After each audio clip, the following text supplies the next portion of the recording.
Voltamos a apresentar Inclusão e Saúde. Voltamos com o Inclusão e Saúde. E agora você acompanha, como sempre, o quadro O Seu Direito.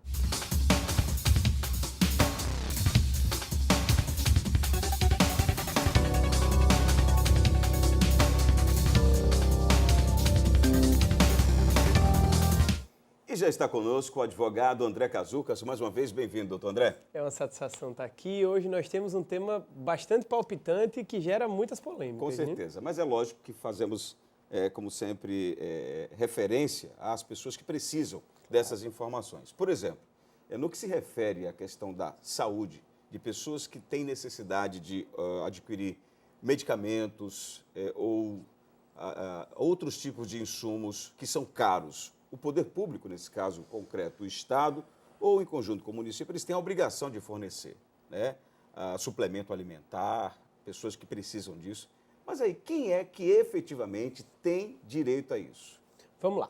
A Lei 8080, que foi a lei que instituiu o SUS, então, até a edição da lei, até a implementação do SUS, a saúde pública era exclusiva daquelas pessoas que eram seguradas do regime de previdência social, pessoas que contribuíam. A partir da instituição do SUS, ele universalizou o acesso à saúde. Então, hoje o acesso à saúde ele é de todas as pessoas, mas é claro que há alguns procedimentos que são voltados a pessoas de baixa renda, pessoas que não podem adquirir. Então, há determinados remédios, claro que pelo seu elevado custo, esses remédios eles são de difícil acesso para quase todas as pessoas. Então, esses sim devem ser fornecidos. O que a gente tem que lembrar é que o SUS ele é formado por todos os entes federativos. Então, União, Estados e municípios, todos eles são responsáveis pelo implemento da saúde pública. Então, a pessoa, o destinatário final, o administrado, o usuário do SUS, ele pode acionar e pedir a qualquer um deles. Agora, chama a atenção o fato de que algumas pessoas que têm um poder aquisitivo maior, ou seja, têm um poder econômico, né, melhorado, essas pessoas podem, talvez, teoricamente, dizer assim, olha, eu tenho dinheiro, é muito caro esses leites que são especiais, medicamentos, né, para determinados problemas de saúde que são caríssimos. A pessoa pode dizer, olha, eu tenho dinheiro, mas eu tenho direito também, porque eu vi isso ao invés de uma profissional da área de saúde. Então, mesmo quem tem uma condição econômica melhor, ela tem direito? Sim. Se o remédio for um remédio de alto custo, ou se o tratamento for um tratamento de alto custo, esse tratamento ele é universalizado. Esse tratamento é para todas as pessoas, porque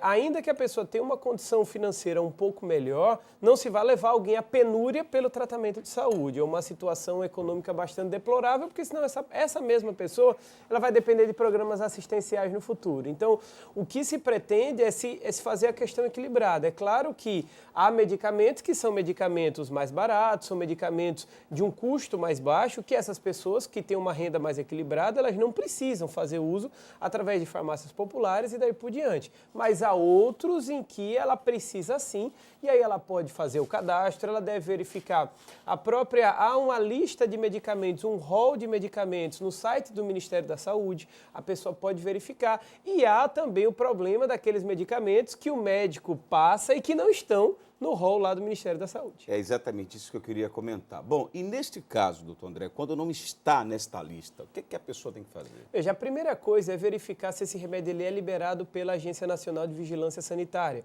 que é a agência reguladora responsável pela liberação de medicamentos e outras questões no país. Se o remédio tiver a liberação da Anvisa e mesmo assim ele não tiver dentro daquele rol de remédios disponibilizados pelo SUS, a nossa recomendação é que ela faça um requerimento administrativo pedindo a concessão desse remédio e, se não puder, ou então a questão for de urgência, aí sim ela pode judicializar. Ela pode procurar um advogado de sua preferência, pode procurar inclusive a Defensoria Pública, que faz esse trabalho, tanto a Defensoria Pública do Estado quanto a Defensoria Pública da União, ou até no sistema dos juizados especiais, é o que a gente chama de jus postulandi, que a pessoa pode diretamente ir a juízo.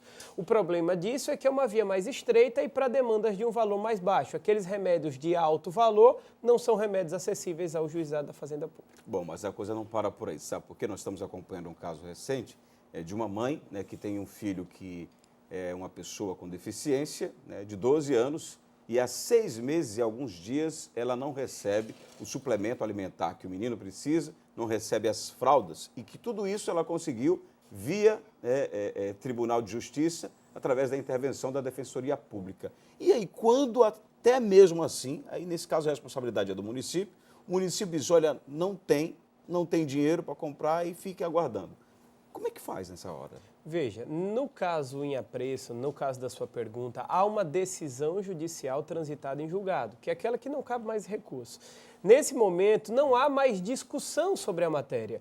O ente deve cumprir, então o município ele deve cumprir, ou então ele deve comprovar que A, o remédio não existe mais, B, não existe mais no Brasil a venda do remédio, e ele não conseguiu o remédio por uma situação espetacular, tipo, por um não ter caso dinheiro, fortuito, como uma ele força diz, maior. Não ter dinheiro não é justificativa, né? razoável, porque há verba, há contingenciamento, há valores destinados à saúde e esses valores eles têm que ser alocados. A decisão judicial não pode ser descumprida. No momento que o juiz determinou, ele pensou em todas essas variáveis, pensou em todos os fatores, porque senão até o pacto federativo, a ideia do republicanismo, ela entra em colapso no momento que as decisões judiciais são descumpridas. Mas no caso, por exemplo, de fraldas, cento e tantos pacotes de fraldas, não é difícil você comprar fraldas. Com Um certeza. exemplo, né? O outro produto, que nesse caso aí é o suplemento alimentar, pode até se encaixar em uma daquelas questões que o senhor falou.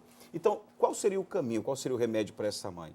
Ela tentar ver se consegue, via com a defensoria, digamos, uma espécie de pressão, ver se a multa é ampliada, sei lá, algo desse tipo? O que seria a pressão na realidade, que se diz no jargão popular, é o que a gente chama em direito de astreinte, que é a multa combinada pelo não cumprimento.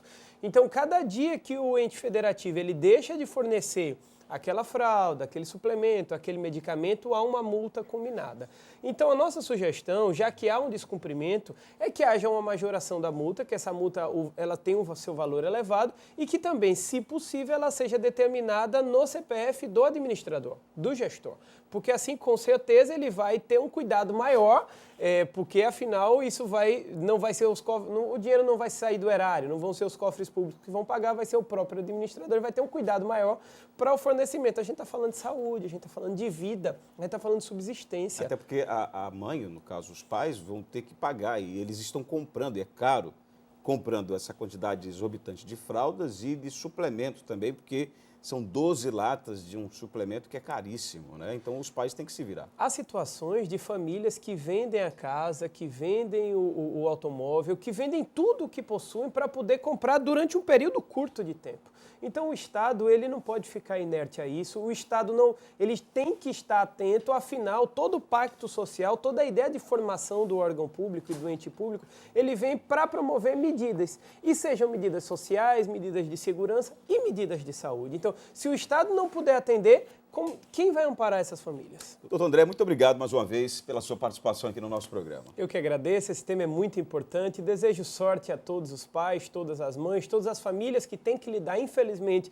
com a judicialização da saúde, com a precariedade do SUS. Nós estamos à disposição. Um forte abraço a todos e fiquem com Deus.